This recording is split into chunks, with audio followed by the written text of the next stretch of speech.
It's so easy to get cancelled these days as a writer. But I'll say this. Today, I want to share with you a number of books that absolutely got cancelled, okay? These authors and these books, they definitely got cancelled. And the review bombing that happened was excessive, extreme. It got out of control. Reviews dropping. Even if the quality of the writing is good, that was not good enough to salvage these books. These books, obscure by the way, got absolutely bummeled and destroyed and cancelled. And today I want to share 3 of them with you. Alright, so come along. The first book is actually known as The Continent, right? And The Continent is basically, it follows this cartographer that gets sent to another continent, and she's very curious about it, and she's witnessing this war from a distant comfort, but you know, this war that's happening between these two groups that are in perpetual conflict. And she gets stranded there, forcing her to get closer and closer to the wall. All right, let's look at why this book got cancelled. I really think this was a genuine effort to depict war and the struggles that happen in it. From what I have read, the positive reviews tend to show that, but this is actually quite a negative review. 1 star. I can't believe we have to tell people that calling mixed race people half-breeds and advocating for the genocide of other races is not okay. She writes a quote, "Wow, my family is a bunch of genocidal racists. Oops." It's the worst plot twist ever. POC or people of color do not need to go through 300 pages of a white-coded girl being racist toward POC-coded characters to know that racism toward us is wrong and awful. This kind of storytelling is written for clueless white people who need hand-holding to realize that prejudice and discrimination is up. It hurts POC or people of color and uses them for the sake of a white girl's character development. Gross. This is... So maybe I should explain what this means, right? White-coded girl. So what is white-coded girl and what is POC-coded characters? You see, for instance, if you take a look at a famous story, very, very famous story, the Stormlight Archive. Right, so written by Brandon Sanderson. Now, Brandon Sanderson, great guy. I love the Stormlight Archive. It's a classic. It's brilliant. It's beautiful. It's unbelievably good. You should read it. More so, in the Stormlight Archive, there are a group of people known as the Parshendi. Okay, the Parshendi look like this, and basically they are what you would call people of color coded. And I think you can tell why. Because they look black, they have, you know, these features, facial features, and if you look at the hair and all that, there is a certain similarity to black people, right? And so you have, you know, POC coded. POC coded. Now, Brandon Sanderson handles it very well. In this story, it seems that is not very well. So basically, white coded is someone who is, let's say, for instance, from another race. For example, elves. Elves from Middle Earth are white coded, all right? But the Parshendi from the Stormlight Archive are POC coded. And so that's what it means, right? But the second issue here, because people are arguing that this book is necessary to understand racism, even assuming this book uses fictional races as an allegory for people of color, it is horribly constructed and executed allegory. It does nothing to address the systemic nature of racism and instead depicts racism as intergroup resentment and individual prejudice and discrimination. This is something that leftists, by the way, I would like to add, this is something that leftists don't like, all right? Leftists do not like it when someone explains racism as something, for instance, that an individual does.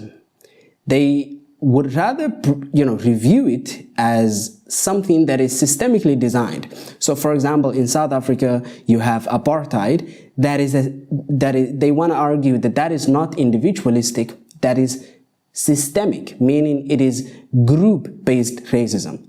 All of the white people collectively. Even if you are a white man living in South African apartheid, who did not believe that black people were inferior, or you didn't attack them in any way whatsoever, and you even supported the liberation struggle, you benefited from the systemic advantages that have been granted to you by the fact that you are a white person in apartheid South Africa, right?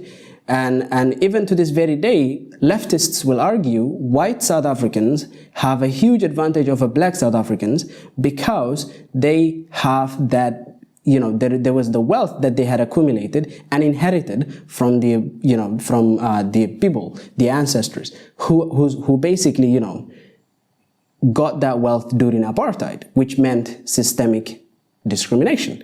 So, and they advocate for, you know, reappropriation of wealth, or, you know, redistributing wealth, right? Exactly. So this person is clearly someone who is leftist, all right? Conservatives, on the other hand, would like to argue it is intergroup resentment. Different groups hate each other. Racism is nature to humanity, and it is individual prejudice and discrimination. So this particular reviewer is a leftist, and she doesn't like the way conservatives or right-wing individuals represent racism. It flattens an issue of power into equal playing field for all groups, which is simply not true in the real world. It's like writing about the real life racism as being the KKK, but not mentioning the US government's role in enacting white supremacist policies that denied or deny people of color rights and make them second-class citizens. If you're going to read a speculative fiction book that tackles racism, this is the last book you should be reading, since it lacks any semblance of nuance and insight into race and oppression. This book is a disaster. Oh my. Okay, damn. I mean, that is... See, man, there's a lot of heated debate. I read, I think, 7 different reviews. This gets wild. In the comment section, people are fighting each other. It's fire. I read it, another one writes, after putting it down a month ago, when the first chapter failed to capture my interest, simply so I can provide information for anyone who seems to think that this book shows us how to be better as humans and isn't a white savior's book. Yes, I saw that comment elsewhere, and yes, this book is a mess. Outside of some truly terrible writing, the selection, I really don't know why and how this slipped through the radar at Harlequin. If you want an idea of what this book is like, it's like Disney's Pocahontas intermixed with even more blatant racism. I'm going to begrudgingly write a review because I'm tired of books like this being published. And then she finishes with, also, because this is apparently an issue, I'm not calling the author racist. She seems nice if in need of a crash course on life. I'm calling the book and its content problematic as hell. As someone else pointed out, the author was failed badly at every stage of the acquisition and editorial process. Unfortunately, it's now on her.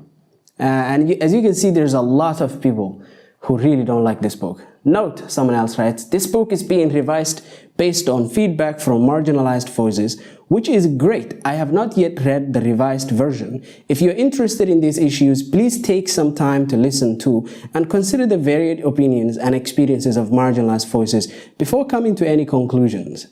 And so basically they're having to revise the whole book, right? And it is powerful on a story level.